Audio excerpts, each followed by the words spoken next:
Que la paix soit sur vous tous. Aujourd'hui, on va parler ensemble de la complication du chemin par les hommes, alors que Dieu, lui, facilite le chemin, comme on va le voir justement dans différents versets.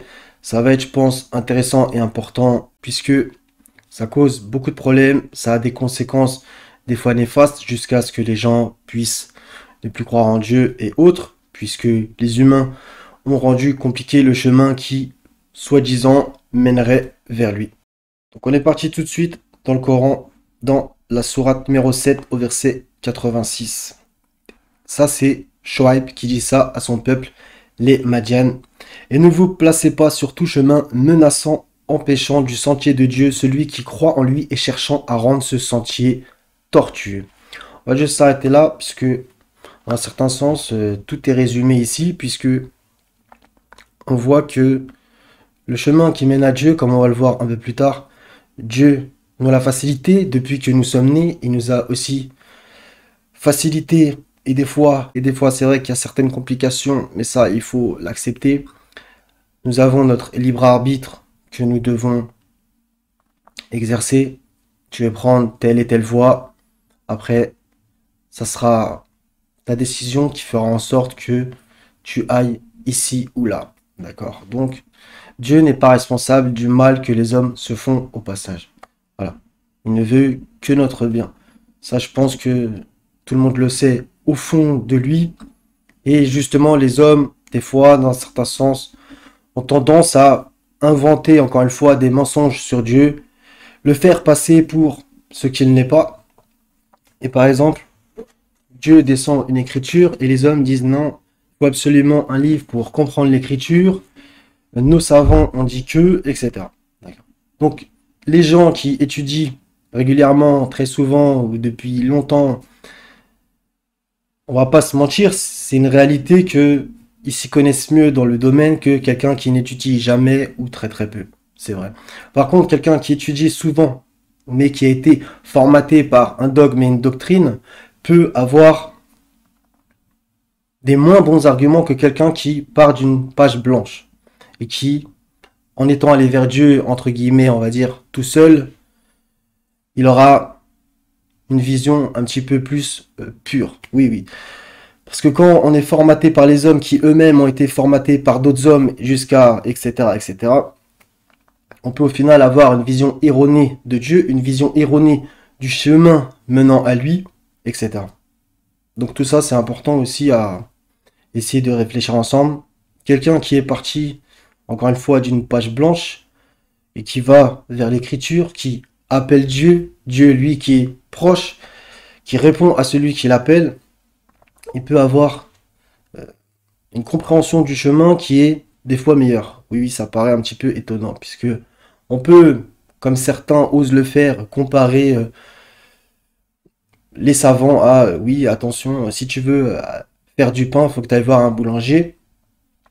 Oui, humainement, c'est assez vrai, mais avec Dieu, c'est en partie vrai et en partie faux. Dieu, c'est une relation particulière et les humains, des fois, ont besoin de s'approprier, de s'autoproclamer tel et tel. Je suis savant, je suis érudit, ou alors s'approprier des pseudo-diplômes afin d'appeler à Dieu, justement. Alors que quelqu'un qui n'a étudié nulle part, entouré de savants réels ou prétendus, encore une fois, elle peut avoir une vision bien plus pure. Oui.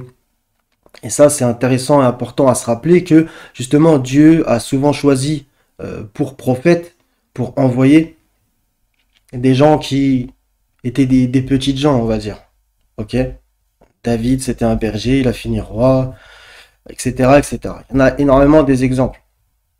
Donc Dieu ne choisit pas, tiens, parmi les savants, il faut que ce soit un savant qui devienne mon prophète. C'est pas forcément comme ça que Dieu a agi, par exemple. Dieu aime les petits, ceux qui sont humbles, qui ont un bon cœur, ceux qui vont vers lui, et pas ceux qui ont été tellement formatés et conditionnés que ils s'approprient sa parole, ils s'approprient ses écrits, ils s'approprient la croyance et donnent les bons points et fait le petit juge. Toi c'est le paradis, toi c'est l'enfer, parce que nos savants ont dit que. Ok.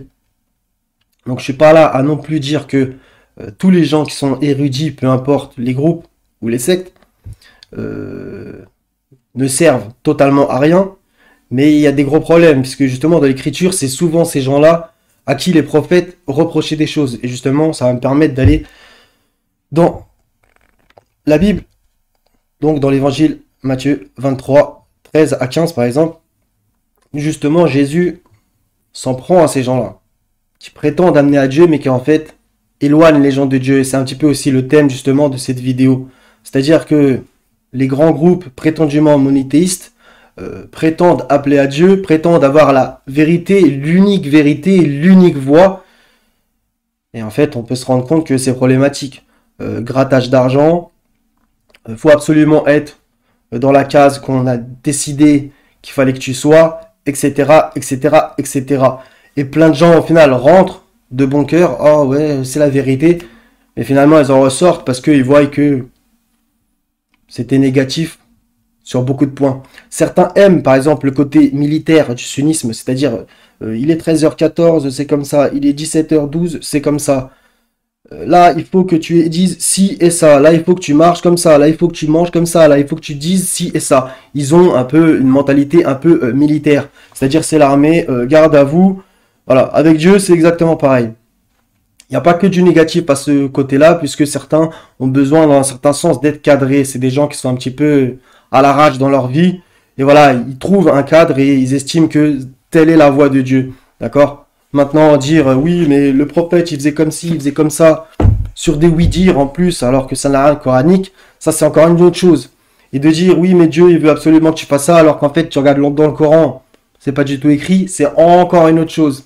D'accord? Et là est le gros problème. Et ça donne des inventions, des mensonges sur Dieu, etc., etc. Ou point de salut en dehors de l'église catholique, et j'en passe, et j'en passe. Tenir les gens par l'argent, tenir les gens par le temps, et j'en passe. D'accord? Donc, on continue. Voilà ce que Jésus leur avait dit, malheur à vous, spécialistes de la loi et pharisiens hypocrites. En vérité, il y a écrit spécialistes de la Torah et pharisiens hypocrites. Donc, les pharisiens, pour ceux qui ne connaissent pas, bah, c'était justement un groupe parmi le judaïsme à l'époque de Jésus. On pourra en discuter, mais je ne vais pas épiloguer là-dessus. Parce que vous barrez aux autres l'accès au royaume des cieux, non seulement vous n'y entrez pas vous-même, mais vous empêchez d'entrer ceux qui voudraient le faire. Donc c'est aussi parfaitement résumé, c'est exactement ce que j'essaie d'exprimer. Ok? Donc c'est rendre le chemin vers Dieu tortueux. Non mais attends, attention, toujours rempli de attention, faut pas que tu fasses ci, faut pas que tu fasses ça. Oui, Dieu a donné des règles, des cadres, mais les hommes en ont rajouté d'autres et ça devient une complication telle que les gens abandonnent ou alors font semblant de suivre par suivisme aveugle ou par tradition, par... c'est un petit peu culturel, d'accord? C'est ça le gros problème. Et les gens font semblant de suivre. Oui, bon, si je suis pas, mon père, ma mère, ils vont dire quoi? Ok? Vous barrez aux autres l'accès au royaume des cieux. Quand on pèse le poids de cette phrase, elle est énorme. C'est-à-dire qu'en fait, tu as fermé les portes du paradis, en fait. Mais pire, non seulement vous n'y entrez pas vous-même, mais vous empêchez d'entrer ceux qui voudraient le faire, y aller. Ok? Donc, tu as fermé la porte pour toi et pour les autres. Il n'y a pas pire, en fait. Il n'y a pas pire. Et c'est justement ce que je vois. La sunna, c'est le paradis. Et ceux qui ne la suivent pas, bah, par déduction, c'est l'enfer. Tous ceux qui ne sont pas dans ma secte, dans mon groupe, c'est la mauvaise destination. Dieu n'agit pas comme ça. On peut y aller après, si vous voulez, dans la sourate 2. Il mettra qui il veut au paradis et en enfer. N'en déplaise aux sectaires qui pensent être eux seuls sur la voie droite, alors que peut-être, en plus de ça, ils sont égarés et qu'ils n'ont simplement que suivi. Même pas par une propre recherche vraiment profonde, personnelle, et donc spirituelle. Un chemin vers Dieu. On peut aller au verset 15. Malheur à vous, spécialistes de la loi et pharisiens hypocrites. Vous parcourez terre et mer pour amener ne fût-ce qu'un seul païen à votre religion. Et quand vous l'avez gagné, vous lui faites mériter l'enfer 2 fois plus que vous. Ok. Donc ça me rappelle les, on va dire entre guillemets, quand les gens sont prosélytes et ils essaient de te convertir. Bon. Plus ou moins tout le monde qui aime Dieu essaie de faire ça dans un certain sens. Alors encore plus quand tu es attaché à un groupe, à une secte, à une doctrine, etc. C'est vrai, on va pas se mentir. Tu essaies de ramener les gens vers Dieu, mais dans un certain sens, vers toi aussi. Faut essayer au mieux de, je pense, garder une humilité à se dire, ouais, mais pas savoir que je me trompe là, ou par exemple se dire, de toute façon, je n'ai pas réponse à tout, ça serait prétentieux de se dire, moi, l'écriture, je la connais par cœur, tiens, je peux te donner tout et tout et tout et tout. Oui, mais ça se peut que tu te plantes là, ça se peut que tu te plantes là, ça se peut que tu as raison là, etc. Comme dans la vie de tous les jours, quoi qu'il arrive. Ok? Donc, quand vous l'avez gagné, vous lui faites mériter l'enfer 2 fois plus que vous. Donc là, Jésus dit qu'aussi, déjà, eux, ils vont dans l'enfer, et en plus, l'autre, bah, c'est encore pire en fait. C'est un adepte qui devient, comme on dit, l'élève a dépassé le maître. Voilà. Il devient encore pire. Donc ça, c'est le côté vachement rude. Non, la loi est comme ça, etc. Alors qu'en fait, des fois, c'est en plus, comme justement Jésus a pu le dire dans Matthieu 15, parce que les choses sont détaillées.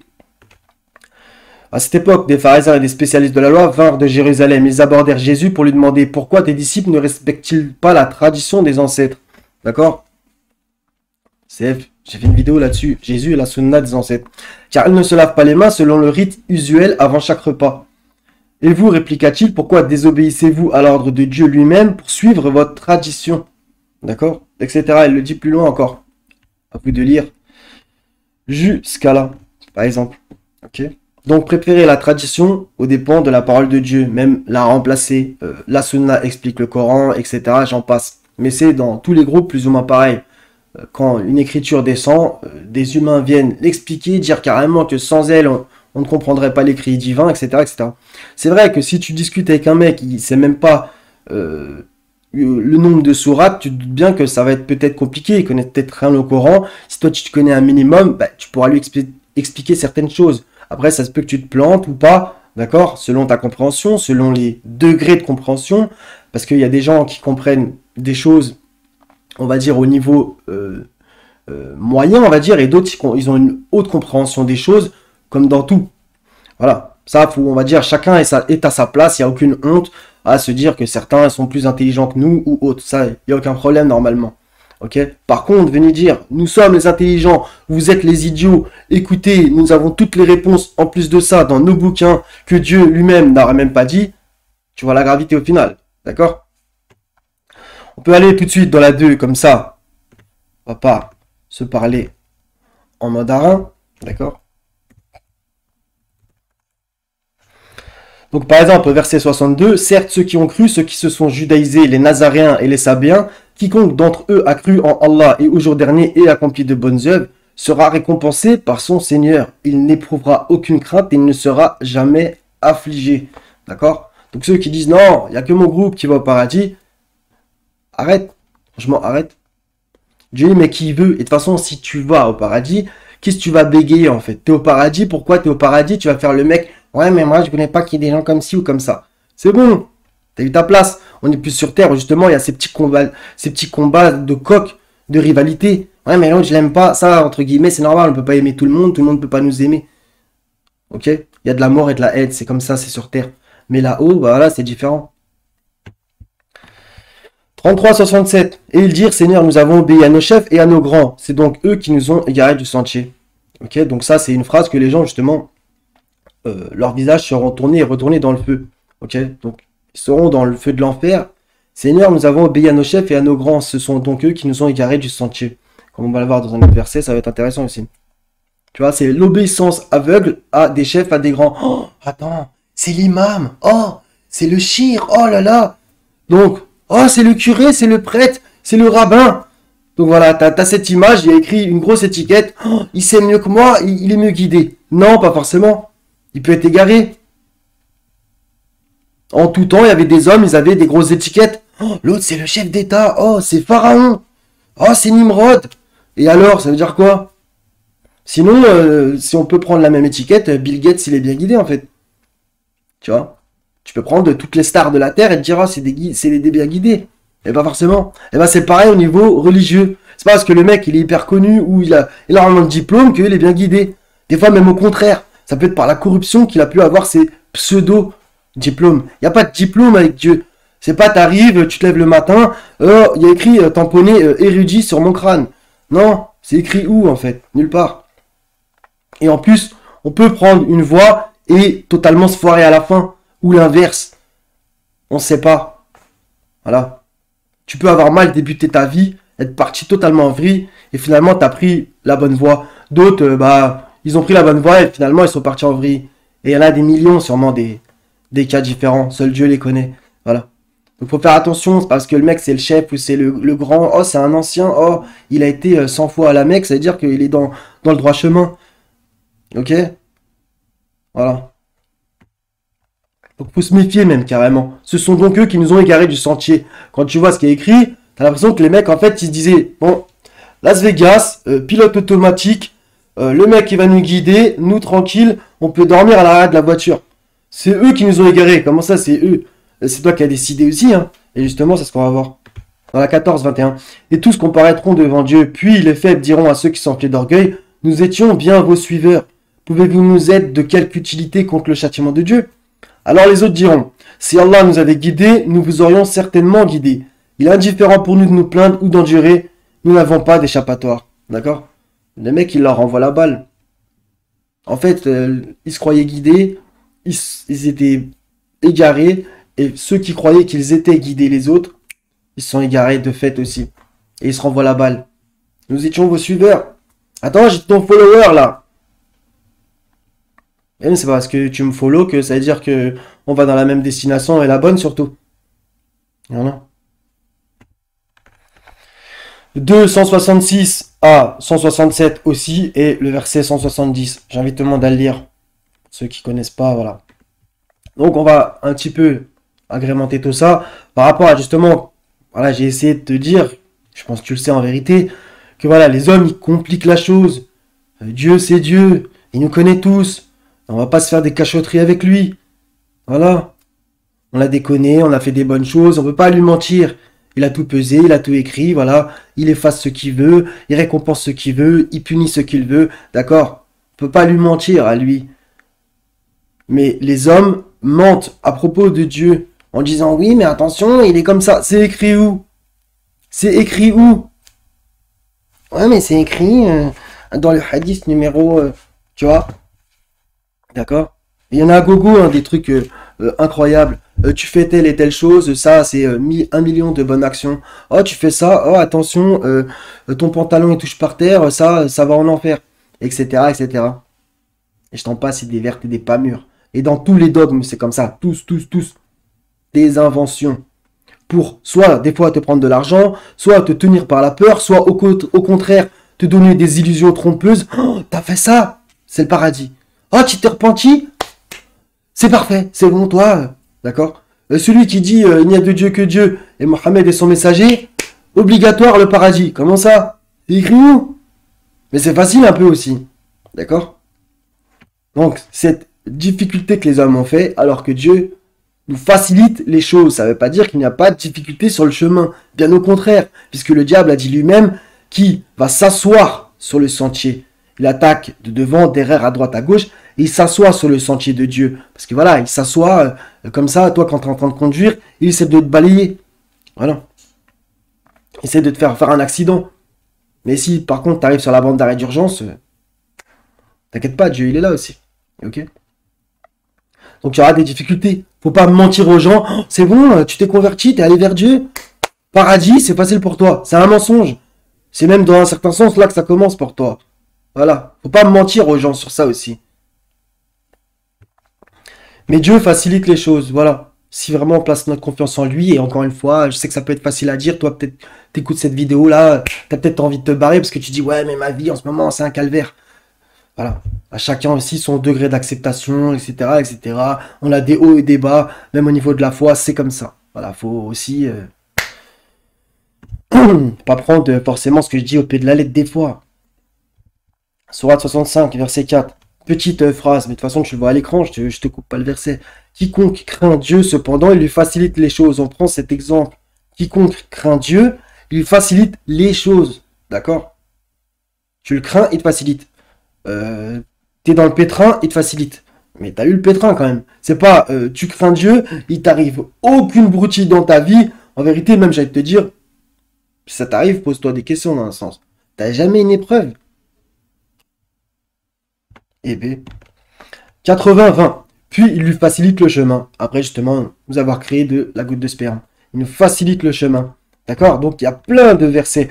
Nous te mettrons sur la voie la plus facile. Rappelle donc où le rappel doit être utile.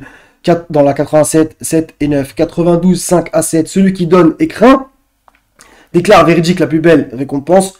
Nous lui faciliterons la voie au plus grand bonheur. D'accord? Il y a plein d'autres versets. Avec la difficulté, la facilité. Les choses vont de pair. Et il y en a plein, plein, plein, plein, plein. Il y en a qui vivent le bien ici-bas et dans l'au-delà.